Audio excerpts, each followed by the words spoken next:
As I travel around and speak to people, I have yet to be less impacted by the pain and the suffering people feel because of their loved one, or even because of their own bondage and enslavement to an addiction. And nothing sets it free more than some information, some help. I remember from my own experience, the first time I got the first bit of inkling about addiction, about drug addiction, and I'm a recovering drug addict. I remember going, oh my God, somebody knows. Somebody knows about this. And things began to change for me. One of the things that we do in Operation Integrity, we have a Me Too. It's when I say, hey, it was a nice day today, I got out and enjoyed it. Somebody else would go, hey, me too. Or when I'd say, they did it again.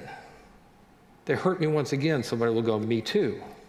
So tonight, one of the things that I would invite you to do is when you hear something with one of us talking, just say, hey, me too.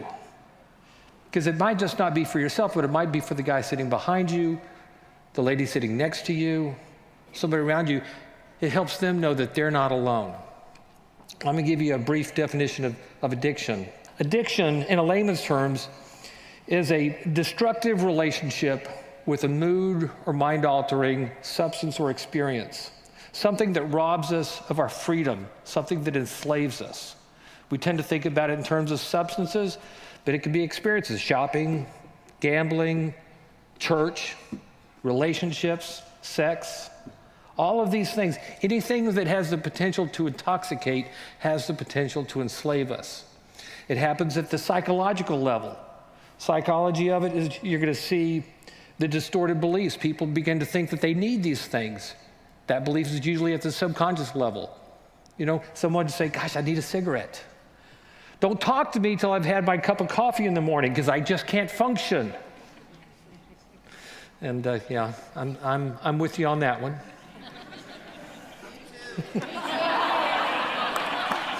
I'll see you at Starbucks. Denial. Denial is when we use a seemingly logical argument to defy our reality. Rationalization is the argument that I use to keep myself entitled. Well, I need this. My spouse doesn't love me, so I'm going to go have the affair. Minimization says, I'm really not hurting anybody. I'm not hurting myself. It's just a little bit. The addiction has a physiological aspect of it. This is the disease aspect of it. And don't minimize this, because the things that we do can make us sick. The biological epicenter of addiction is the human brain, and it becomes warped. It becomes channeled and affected by the things that we do, by habits and by chemistry. And everything that we do has a neurochemical impact on our own lives. This is the power of, it's more than just the power of habit. It's the power of training. It's the power of, it's the power of human enslavement.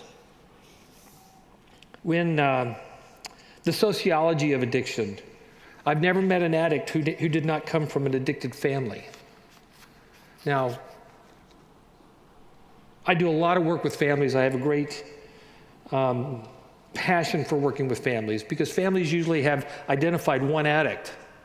And then you got 4, 5, 6, however many other people kind of orbiting around that addict, all trying to get that addict to heal. And so guess what? Everybody's enslaved. Everybody's in pain here. And so the best way to help your loved one is to face your own addiction, even if it's just you're addicted, to try to help them, to face that as your own addiction. The spiritual aspect of addiction, thank you. I hear all the time, well, people just quit sinning. They wouldn't be addicted anymore. Well, have you ever met anyone who's quit sinning? I haven't. And to assume that the addict is some sort of special, more virulent kind of sinner is to say that we're not. Sin speaks to our broken relationship with God. Addiction speaks to our broken relationships with things, not God. Sin has never stood in the way of God's love towards an individual. But the addiction blocks the individual's ability to enjoy that love. The behavioral aspect is, it's important to understand the behavioral aspect because addicts are notorious for admitting all kinds of different addictions except the one that's killing them. That's part of the psychological distortions. And it's our behaviors that have made us sick, and it's our behaviors that begin the change and the healing. Now, our panel tonight, as we've talked and planned on this, our panel is, we're all talking about solution here. And so I just want to do this brief, quick overview just to kind of give you an understanding of the animal of addiction. I'm sure some of you have, you've all watched the TV talk shows, you've read some books here and there, but I want to give you that. I want to talk tonight first about the education aspect of it. It is amazing as I work with addicted people and addicted families, as I meet with them, there's, that first few meetings, you're probably not going to see a whole lot of immediate, profound, dramatic change, but you can start providing some education. And it's amazing what some education can do to kind of open the windows and open the doors so things can kind of begin circulating in and out of one's soul. Education brings insight. It brings understanding. I know from my own experience working with addicted people that when I forget that I'm dealing with an irrational, addicted individual, over time, I will begin to despise them. I will get so angry and so frustrated because it is just crazy making why they do the things that they do. The education gives us a context for understanding.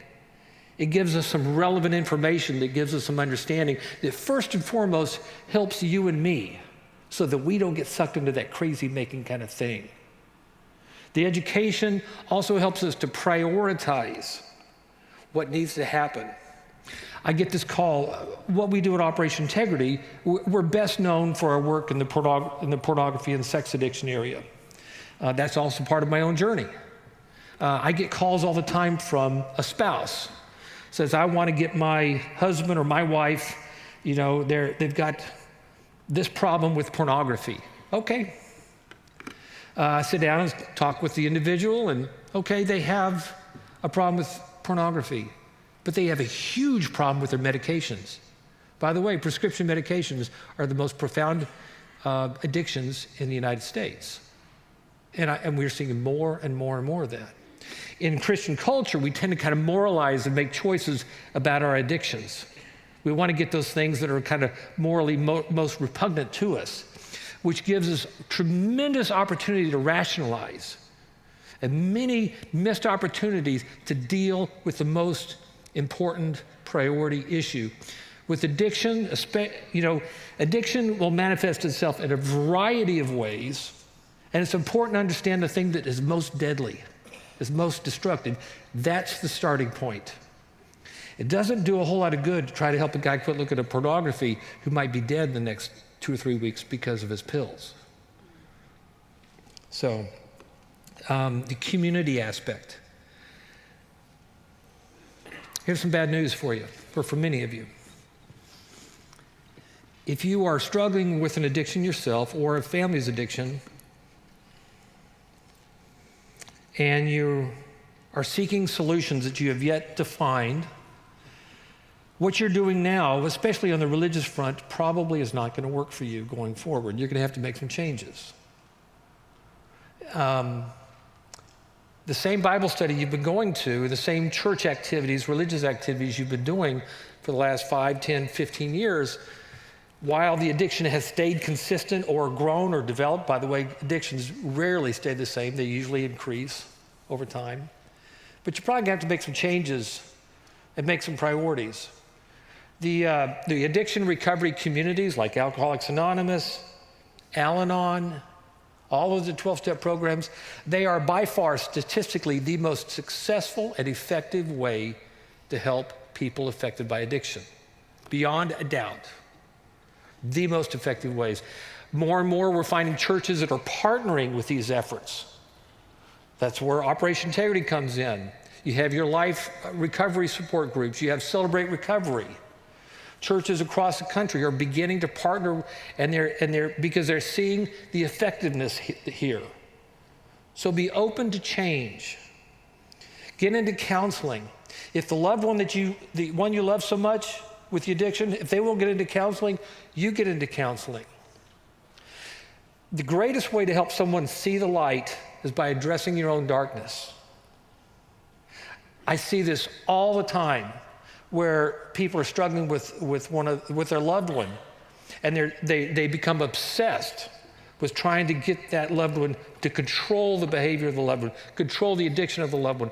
When they finally realize that that is an absolute losing battle, and they begin to seek the support that they need for their own recovery, they become very subtle but influential leaders into recovery. It's amazing. On the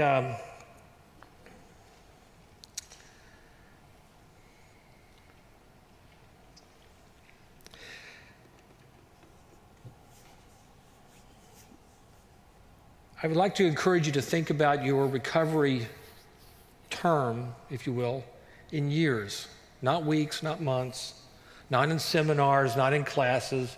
I get the call all the time. How long's your class? How many weeks is your class? Like it's a night school thing. I tell people right up front, it's 3 to 5 years. And the reason why I tell them that is because if I can get someone to be prepared for that, and if I get someone to understand that this is a 3 to 5 year process, then I know I have them for life. And addiction is a lifetime recovery effort. And so part of your community also is to bring other people into your community. I deal with people, Christian people who are going to their Bible studies. People in their Bible studies don't know about their struggles. And I ask them, why not? I say, well, I can't admit that there. We have an Operation Integrity meeting here for men who struggle with porn and sex addiction. And we have many men from this church who become involved in Operation Integrity, and they go to a meeting at another location. They won't come to the meeting here. And you know what? I get that. And I'm not going to argue with that. That's okay. Again, that's another reason why these outside programs are so effective and so important. But it's important that you have people that you can call. I encourage people to have recovery partners. 3 to 4 recovery partners. You know, we have workout partners. We have fishing partners. We have business partners. How about a recovery partner? Someone who knows that very thing that you would not tell the whole world. By the way, it's secrets that kill. And lastly, let your doctor know. And especially with the prescription medications. The prescription medication addiction has really become because of lack of connection and transparency with our medical professionals. Some of us see 2 or 3 doctors for a variety of reasons. Doctors are busier today than they've ever been. They're seeing more clients every day than they've ever been. It's up to you to tell your doctor about your problem. Because you know what? That will make the change in your treatment. That will change their medical protocol for you. I've had, I'm an opiate addict. Heroin was one of my favorite drugs, so I don't do pain medications. But I've had 2 trips to the emergency room, I've had 2 surgeries in recovery. The doctors, because they knew about my situation, they were able to steer me into directions and into therapies and into medications that were not a danger to me.